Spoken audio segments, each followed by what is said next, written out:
स्वागत है आपका मगर इस पर तारीख आज हो गई है 28 अक्टूबर 2022। दिन है शुक्रवार, हिंदी तिथि कार्तिक मास शुक्ल पक्ष की तृतीया। आज की ताजा खबरों के अपडेट में बात करेंगे देश भर की तमाम बड़ी और काम की खबरों के साथ ही सरकार की ओर से आज लिए गए कुछ महत्वपूर्ण फैसलों और जारी किए गए कुछ नए नियमों की। तो इस वीडियो को अभी लाइक करें और चैनल को सब्सक्राइब करके घंटी के निशान को जरूर से दबा दें। तो चलिए आगे बढ़ते हैं आज की बड़ी खबरों की। तब तो उससे पहले जान लेते हैं आज के दिन का महत्व। तो आज यानी शुक्रवार का दिन धन की देवी माँ लक्ष्मी को समर्पित माना जाता है। आज के दिन विधि विधान से माँ लक्ष्मी जी का पूजन और व्रत रखने से जीवन में आने वाली जो सारी आर्थिक परेशानियां हैं वो खत्म हो जाती है। तो चलिए बुलेटिन की अब शुरुआत करते हैं आज की पहली बड़ी खबर से। देखिए, महिलाओं के लिए खुशखबरी। इस राज्य में अगले महीने से सरकार बांटेगी फ्री स्मार्टफोन। राजस्थान की महिलाओं के लिए खुशखबरी है। दरअसल राजस्थान की 1,35,00,000 महिलाओं को सरकार जो है वो नवंबर के अंत या फिर दिसंबर की शुरुआत से फ्री स्मार्टफोन बांटेगी। दरअसल जो हेडसेट है वो जियो, सैमसंग और नोकिया कंपनी के होंगे। वह सरकारी सिम पहले से इन हेडसेट में एक्टिवेट होगा, वही दूसरी सिम इसमें नहीं चला सकेंगे।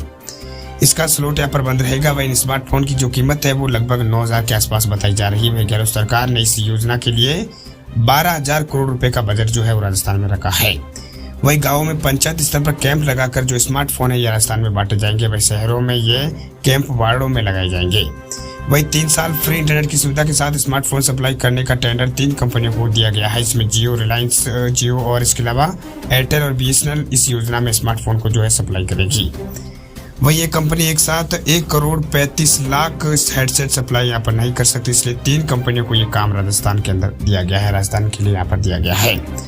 वही स्मार्टफोन के साथ 3 साल का जो फ्री इंटरनेट है वो महिलाओं को यहाँ पर मिलेगा। वही इसमें 3 साल तक अनलिमिटेड कॉलिंग की सुविधा मिलेगी। ये जो कस्टमाइज्ड हेडसेट होंगे जिनमें सरकार द्वारा दी गई सिम ही यहाँ पर यूज कर सकेंगे। दूसरा सिम जो है वो स्लॉट जो है वो बंद रहेगा। वही दूसरी सिम इस फोन में नहीं डाल सकेंगे। वही राजस्थान के अंदर जो है सरकार जो है महिलाओं को कैंपों में स्टोर लगाकर स्मार्टफोन सरकार की ओर से दिए जाएंगे। वही कैंपों में एयरटेल, जियो और BSNL के कर्मचारी भी रहेंगे जो स्मार्टफोन में सिम एक्टिवेट करके लाभार्थियों को यानी महिलाओं को यहाँ पर देंगे। इससे KYC के दस्तावेज लेकर वही ऑनलाइन वेरिफिकेशन यहाँ पर सरकार की ओर से जो ये अधिकारी होंगे एयरटेल, जियो और BSNL के ये यहाँ पर उनका वेरिफिकेशन करेंगे। चलिए बात करते हैं अगली खबर की। तब जानवर पालने से पहले लेना होगा लाइसेंस। इस राज्य की सरकार ने जारी किया है आदेश। इन दिनों लगातार बढ़ रहे जानवरों के आतंक से काफी लोग जो है वो परेशान है, खासतौर पर कुत्तों और बिल्लियों से। वही दिन ब दिन बढ़ रहे कुत्तों के आतंक को खत्म करने के लिए अब सरकार ने एक नया नियम बनाया है, जिसके तहत अब लोग जो है वो कुत्ता पालने के लोगों को पहले लाइसेंस जो है वो लेना होगा। हाल में आवारा कुत्तों ने 8 माह के बच्चे को नोच कर मारा था। ये घटना थी, ये पहली बार नहीं है कि कुत्तों की वजह से ये हादसे हुए हैं। आवारा कुत्तों से लेकर पालतू कुत्तों तक ने कई लोगों पर यहाँ पर हमला किया है। इन हादसों को देखते हुए हरियाणा सरकार ने कुत्तों के आतंक को कम करने के लिए जो नया नियम है बनाया है। बस नियम में जो भी अगर कोई भी यहाँ पर पालतू जानवर रखता है तो उसे सरकार द्वारा जो पोर्टल तैयार किया गया है, सरल पोर्टल, उस पर आवेदन करना होगा। वही वहां से लाइसेंस मिलने के बाद ही कोई भी आदमी जो है पालतू जानवर जो है वो पाल सकता है। बात करते हैं अगली खबर की। तो पेंशनर्स को सरकार का तोहफा, DR पर किया है ये बड़ा ऐलान। सरकारी पेंशन पाने वाले लोगों के लिए केंद्र सरकार की ओर से महंगाई राहत के बारे में स्पष्टीकरण है जो दे दिया गया है। वैसे मूल रूप से महंगाई राहत यानी डायनेस रिलीफ के बारे में यहाँ पर बताया गया है। कर्मचारियों के लिए इस आशय का संचार जारी यहाँ पर किया गया है कि उनकी पेंशन के लिए जो कम्यूटेशन है उसके पहले बेसिक पेंशन पर महंगाई राहत ये जो है मानी गई है। कार्मिक लोक शिकायत एवं पेंशन मंत्रालय के अंतर्गत आने वाले पेंशन एवं पेंशन भोगी कल्याण विभाग ने कार्यालय ज्ञापन भी यहाँ पर निकाल दिया है, जिसके बाद इसके बारे में चल रहे संदेह को दूर करने की कोशिश की गई है। वही केंद्र सरकार ने पेंशन भोगियों के लिए महंगाई राहत यानी DR के संबंध में स्पष्टीकरण जारी किया है। केंद्र सरकार के रिटायर्ड एम्प्लॉयज को दिए जा रहे DR बेनिफिट के बारे में स्पष्टीकरण जारी होने से पेंशनर्स के मन में उठ रहे सवालों का जवाब मिल गया है। दरअसल सरकार की ओर से दिए गए स्पष्टीकरण में ये साफ है कि पेंशनर्स को मिलने वाला DR बेनिफिट उनकी मूल पेंशन जो कम्यूटेशन से पहले आती है उसी पर यहाँ पर दिया होगा, ना कि कम्यूटेशन के बाद मिलने वाली घटी हुई पेंशन पर। वही केंद्र सरकार ने महंगाई भत्ते यानी DA के साथ DR के भत्ते का ऐलान भी यहाँ पर किया था। तो सरकार ने यहाँ पर जो ऐलान किया था उसमें ये किया था वही वित्त आयोग या फिर पे कमीशन को हर बार के बदलाव के मुताबिक DA और DR दोनों मिलाकर यहाँ पर सरकार जो है बढ़ाती है। हालांकि हालांकि जानकारी के लिए पता होना जरूरी है कि डीए बढ़ोतरी जहां केंद्र सरकार के कर्मचारियों पर लागू होती है, वहीं डीआर बढ़ोतरी केंद्र सरकार के पेंशन भागियों पर जो है वो लागू होती है। इन पेंशन भोगियों में फैमिली पेंशनर्स भी शामिल होते हैं। बात अब करते हैं अगली खबर की। तो गूगल क्रोम ब्राउजर का यूज करने वाले लोगों के लिए बड़ी खबर। देखिए, न्यू ऑपरेटिंग सिस्टम के लिए खत्म होगा गूगल क्रोम सपोर्ट। गूगल 2023 की शुरुआत में विंडोज 7 और विंडोज 8.1 के लिए जो क्रोम ब्राउजर का जो सपोर्ट है वो खत्म कर देगी। दरअसल गूगल सपोर्ट पेज के अनुसार गूगल अगले साल किसी भी समय विंडोज 7 और विंडोज 8.1 के लिए जो क्रोम का अंतिम वर्जन है वो जारी कर देगी। वही क्रोम का नया वर्जन जो है 110 अगले साल 7 फरवरी 2023 को रोल आउट होने की उम्मीद है। नया वर्जन दोनों पुराने माइक्रोसॉफ्ट ऑपरेटिंग सिस्टम को सपोर्ट देने वाला अंतिम जो वर्जन है ये होगा। बता दें आपको कि विंडोज 7 पहली बार 2009 में जारी किया गया था। माइक्रोसॉफ्ट ने 2020 में आधिकारिक तौर पर इसके लिए सपोर्ट समाप्त कर दिया था। हालांकि डेटा के अनुसार ऑपरेटिंग सिस्टम अभी भी बहुत सारे डिवाइसों में चल रहा है। हाल में ही ये संख्या कम से कम 100 मिलियन के आसपास होने का अनुमान लगाया गया था।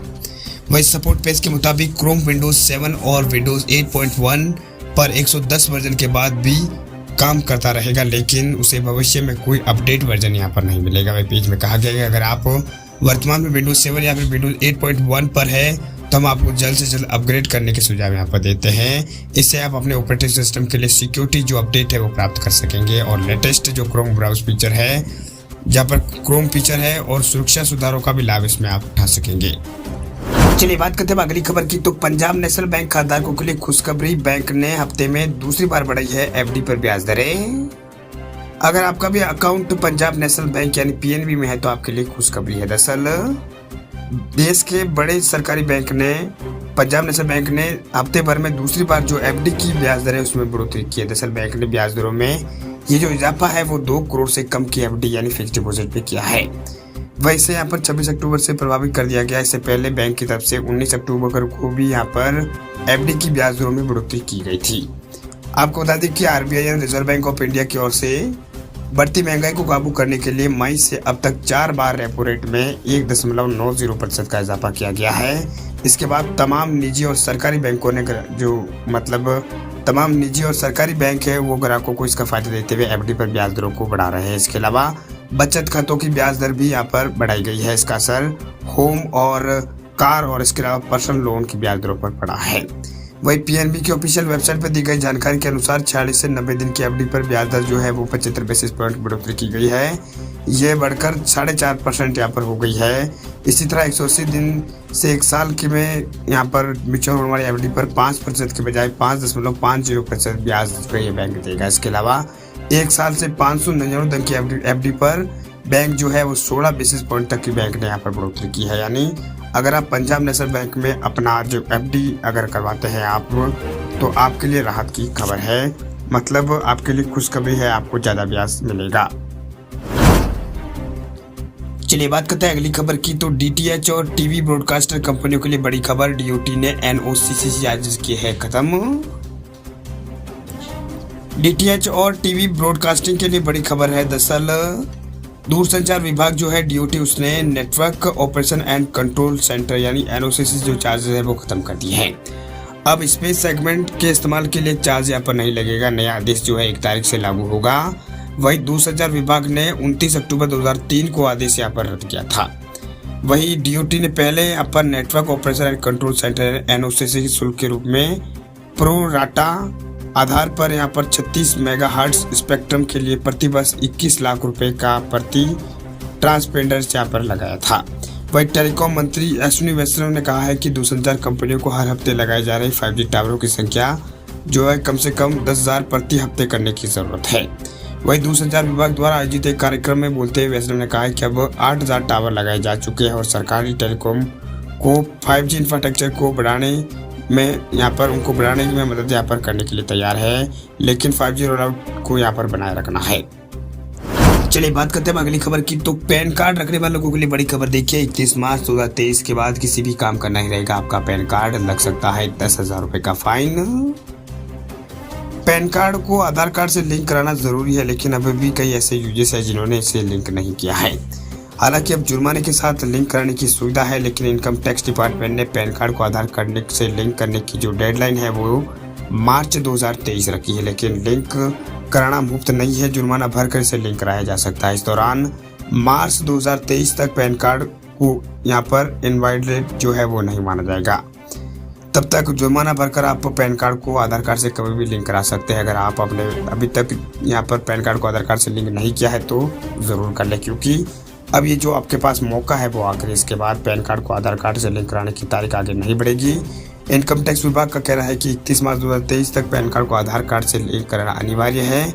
इससे पहले लिंकिंग का प्रोसेस पूरा कर ले। वहीं 31 मार्च 2023 तक लिंक नहीं कराने पर आपका जो पैन कार्ड है वो रद्द माना जाएगा और ये बेकार हो जाएगा। मतलब आप इस पैन कार्ड का फाइनेंशियल काम के लिए कोई भी यूज़ यहाँ पर आप नहीं कर पाएंगे।